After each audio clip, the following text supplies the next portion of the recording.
আসসালামু আলাইকুম ওরহমতুল্লাহি ওবারাকাতু। প্রিয় খামারি ভাইয়েরা, নতুন আরেকটি ভিডিওতে আপনাদেরকে স্বাগতম। তো আজকে খুবই গুরুত্বপূর্ণ একটা বিষয় নিয়ে আলোচনা করব।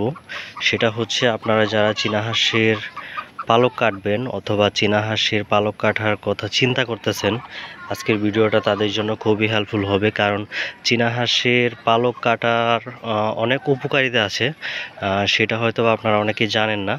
বিশেষ করে বেশি উপকারটা একটু বেশি হয়, যদিও এটার কিছু খারাপ দিক আছে। বিশেষ করে হচ্ছে আপনারা যারা গ্রাম অঞ্চলে হাঁস পালন করেন, তারা যদি চীনা হাঁসের পালক কাটেন, তাদের ক্ষেত্রে হয়তো বা একটু বেশি প্রবলেম ফেস করতে হবে। আর অন্যথায় ইনশাআল্লাহ আপনারা অন্যরা যারা চীনা হাঁস এমনিতে পালন করেন, আবদ্ধ অবস্থায় পালন করেন, তাদের জন্য এটা খুবই হেল্পফুল হবে। আচ্ছা, এখন যারা আপনারা গ্রাম অঞ্চলে হাঁস পালন করেন, আগে বলি, যারা গ্রাম অঞ্চলে চীনা হাঁস পালন করেন, আপনারা যদি চীনা হাঁসের পালক যদি কেটে দেন, তাহলে যে সমস্যাটা ফেস করবেন সেটা হচ্ছে, আপনারা জানেন যে চীনা হাঁস উড়াউড়ি করতে পারে। বিশেষ করে হচ্ছে চীনা হাঁসকে যখন আপনারা বাহিরে ছেড়ে দিবেন, যারা গ্রাম অঞ্চলে হাঁস পালন করেন, আপনারা তো অবশ্যই বাহিরে ছেড়ে হাঁস পালন করবেন।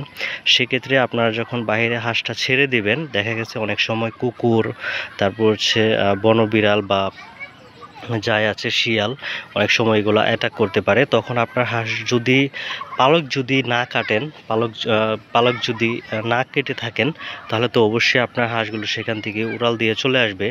আর যদি আপনার হাঁসের যদি পালকটা কেটে দেন, যদি পালকটা কাটা থাকে, তাহলে তো আপনার হাঁস সেখান থেকে কখনোই উড়াল দিয়ে চলে আসতে পারবে না। তো এইটা হচ্ছে আপনার যারা সবসময় ছেড়ে হাঁস পালন করেন, যারা একদম গ্রাম অঞ্চলে ছেড়ে হাঁস পালন করেন, এটা হচ্ছে তাদের জন্য এইটা বলতে পারেন যে খুবই গুরুত্বপূর্ণ একটা বিষয়।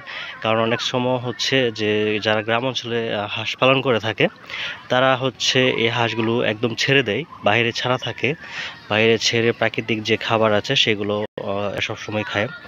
তো এখন হচ্ছে যে এদের উপকারটা কি? আসলে উপকার হচ্ছে অনেক।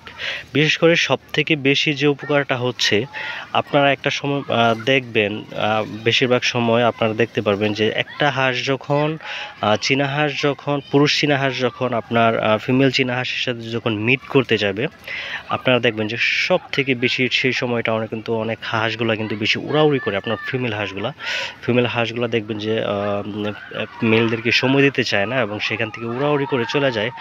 আর যদি আপনার হাঁসটার যদি কোনো কারণে যদি পালকটা কেটে দেন, তাহলে দেখা গেছে আপনার হাঁসটা সেখান থেকে উড়াউড়ি করে চলে আসতে পারবে না, অথবা আপনার হাঁসটা সেখানে থাকবে। হ্যাঁ, আপনার হাঁসটা উড়াল দিয়ে চলে আসতে পারবে না।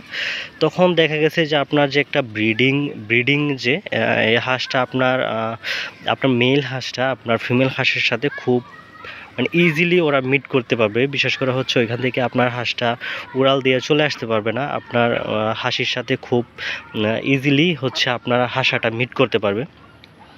তো এইটা আমার বিশেষ করে হচ্ছে আমার খামারে আমি এই জিনিসটা আমি যখন আমার হাঁসগুলোর পালক যখন কেটে দিয়েছিলাম প্রথম অবস্থায়, তখন আমার হাঁসের থেকে অনেক ভালো পরিমাণ একটা সাকসেস রেট আমি পাইছিলাম।